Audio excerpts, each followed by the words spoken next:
Hello friends, welcome back to AZ 204 Lab 7 Exercise 2.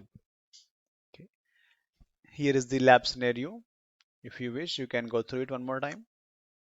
In the last video, we completed the exercise 1 and in this video, we'll work on exercise 2. Okay. Okay, now exercise 2, it says configure secrets and identities. Task 1 is to configure a system assigned managed service identity. So for that, we need to go to the resource group, select secure functions, and then we need to open our application secure function app. Okay, and from there we need to go to the identity section which comes under settings. Okay, so just follow me here. So we need to go to the resource group and then secure function is our group. We need to go and look for function app, secure function, this one. Now here we need to go to the here identity. Okay, click on this one, and from there you see here system assigned, right? Currently it's off. We need to switch it on and save. Yes. So now you can see enabling system assigned managed identity. Okay, and you see I think it's done. Let's go to the instruction page. Now it says click on OK. So yeah, so here we are done with the task one. We just need to enable the system assigned service identity for our function app. Now task 2 is to create a key vault secret. So for that we need to go to the function app again. Okay, and from the secure function blade, select this secure vault. Okay, key vault that we created earlier, and from the key vault select the secrets link in the settings section. In the settings pane, select generate or import. Okay, so just follow me here. So let me close this one. Now here we need to look for secure vault. It's here.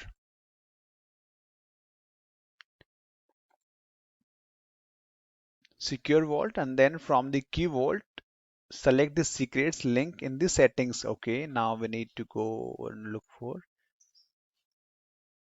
secrets under settings. Okay, it's here. Now we need to click on generate or import, the first option. Now let's go for the details. So from the create a secret blade, perform the following. Upload options drop down, select manual. In the name, we need to enter this one, storage credential. In the valid text box, enter the storage account connection string that you recorded earlier. Okay. Leave the content type as it is. Leave the activation date as it is. Leave the expiry as it is and click on create. Okay. So now just follow me here. Upload option should be manual. Okay. Name, we'll give this one. Value. So this is what we copied earlier, our connection string. Okay. So I'll just paste the connection string here.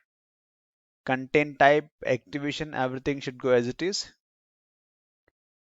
And there is one more option. Enabled, select yes. Okay.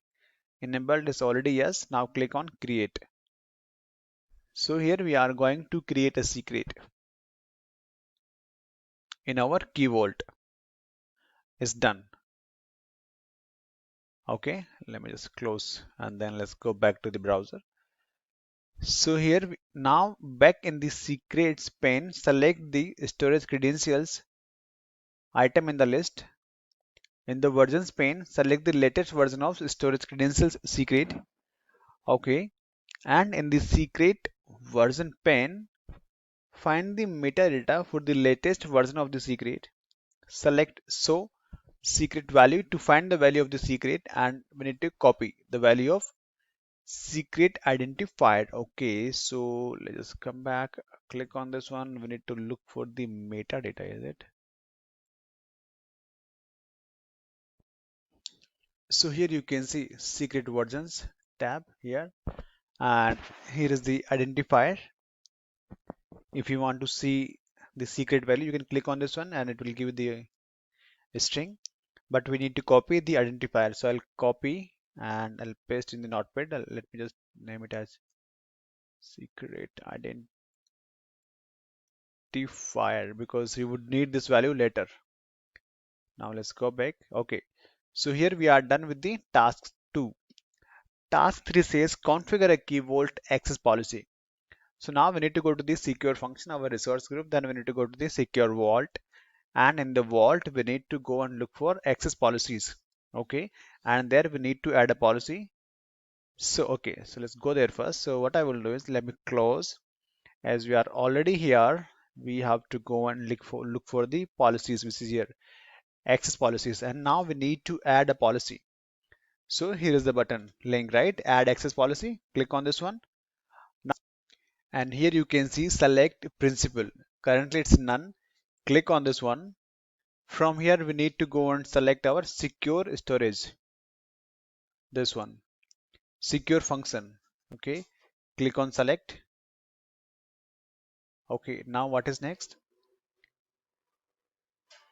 Leave key permissions list to default. In this secret permissions drop down list, select the get. Here we need to select get. Okay, and then leave the certificate permission as it is, leave the authorization as it is, select add and save. Okay, perfect. So now we'll leave rest of the things as it is. We need to click on add first and then click on save. So basically here we have just added a new policy in our secure vault. Okay, so it's done. Let's go back. So here we are done with exercise 2 as well. In this exercise, we created a server assigned or like system assigned managed service identity for your function app, and then give that identity the appropriate permissions to get the value of a secret in your key vault. Finally, you created a secret that you will use within your function app. So here we are done with the exercise 2. Thank you for watching, and I'll catch you in the next one.